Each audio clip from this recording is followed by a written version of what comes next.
በሕማማት የተደሰተ ሰው በትንሣኤ ሊያለቅስ ይገባዋል ይላሉ 318ቱ ሊቃውንት በፍትሐ ነገሥት ሲናገሩ። ድግስ የለም በዚህ ሳምንት። ይህን ሁሉ አስበን ከጌታ ጋር የምንታመምበት ሳምንት ነው። ከክርስቶስ ጋር የታመመ ሰው ከክርስቶስ ጋር ይነሳልና። እነዚህ ሕማማትም ለእኛ ክብሮቻችን ናቸው። ቅዱስ ዮሐንስ አፈወርቅ እንደተናገረ ይትባረክ እግዚአብሔር ዘሰመየ ሕማማተ ወልዱ ክብረ ወስብሃተ። የልጁን ሕመም ለእኛ ክብር ያደረገ እግዚአብሔር ይመስገን።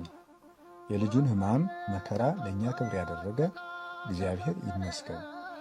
እነዚህ ሕማማት ለእኛ ፈውስና መድኃኒት ናቸው። ወተወክፈ ሕማማተ እንተምሉ መድኃኒተ።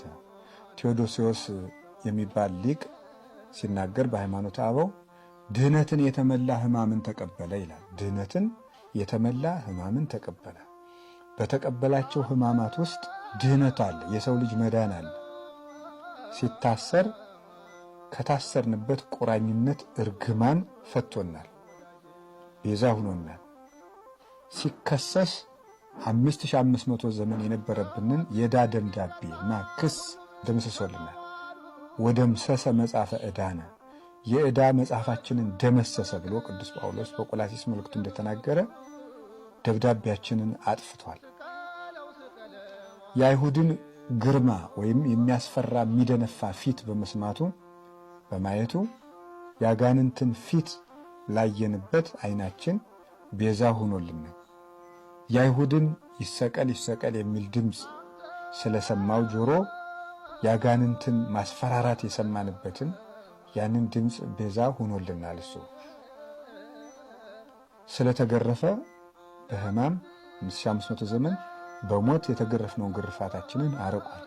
ስለ መራቆቱ ከጸጋ ተገፈን የነበርነውን ወደ ጸጋ መልሶ የተጠመቃችሁ ሁሉ ክርስቶስን ለብሳችሁታል እንዳለ ቅዱስ ጳውሎስ በጥምቀት እሱን ለመልበስ አብቅቶናል።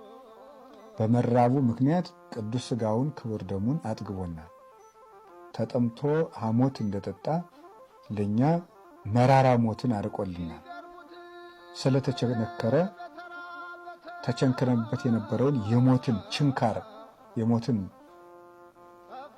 መውጃ ሰብሮልን። እሁድ ሆሳዕና ይባላል። ሰኞ አንጽሖተ ቤተ መቅደስ ይባላል። ቤተ መቅደስን በጅራፍ ላነጻበት ቀን መታሰቢያ ነው። ማክሰኞ የትምህርት ቀን ይባላል። ጌታ ሰፊ ትምህርት ያስተማረበት ቀን ነው። ረቡዕ ምክረ አይሁድ ነው። አይሁድ የተማከሩበት ነው።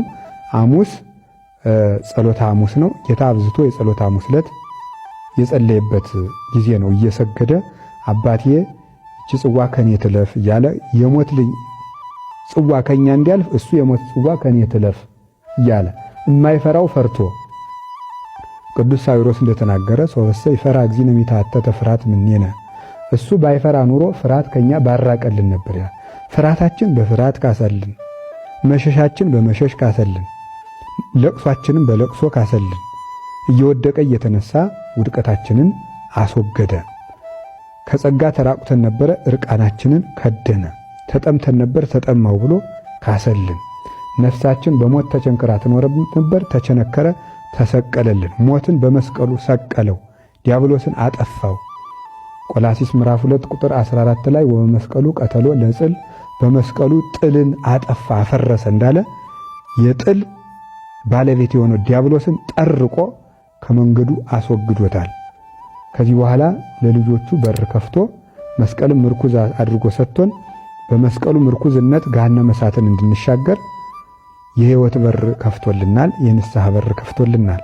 በፈያታዊ ዘይማን በኩል ይቅርታውን ሰጥቶናል። ቤተክርስቲያንን መስርቶልናል።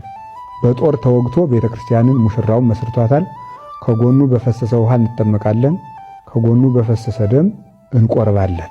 እንዲህ አድርጎ በጥምቀት በውሃው አጥምቆ በደሙ ቀድሶ አቁርቦ ልጆቹ ገንዘቦቹ አድርጎ ዓለምን ሁሉ ገንዘቡ አደረገ። የጠፋውን አገኘ፣ የዛገውን አጠራ፣ የሞተውን አደነ።